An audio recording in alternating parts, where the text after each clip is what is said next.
来看波罗的海两条海底电缆线17、18这2天，拢互经过中国货轮一平3号挂断去，只也牵涉到德国、瑞典、芬兰、立陶宛，因是发布联合声明来表示关切。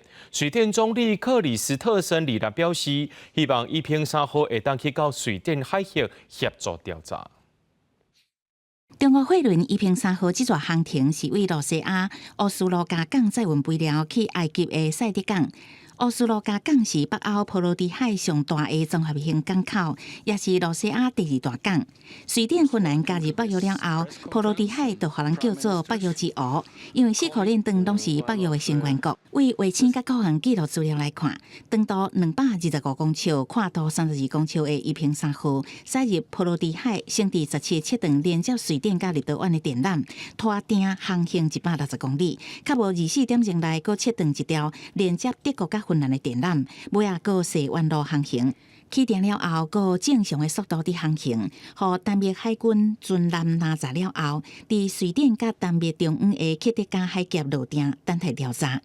瑞典总理克里斯特森日来表示，希望一平3号会当往瑞典的海峡去协助调查。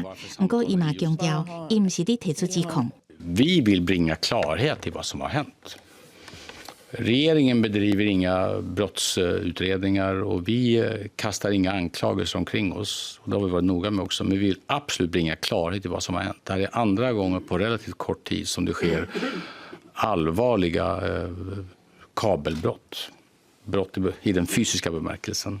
Och vi vill absolut veta vad det här beror på. 拖真重的定航行遐尼远，毋若真危险，阁是真了又的代志。一般的货轮根本无可能安尼做。代志牵涉到4个国家，德国、瑞典、芬兰甲立陶宛发布联合声明，对这件事件表达严重的关切。警方已经展开调查行动。欧洲的官员是怀疑这是甲俄乌战争有关的故意破坏。 早伫几个礼拜前，美国官员都捌警告，罗西亚可能会攻击海底电缆，也是关键的海洋基础设施。这是俄乌战争开战以来发生伫波罗的海第5件天然气管甲电缆等基础设施的破坏事件。德国国防部长贝斯托里斯19出席布鲁塞尔的欧盟国防部长会议，就表示无人会相信这是意外事故，而且佫是24点钟内小连续发生的。公司新闻王慧文编译。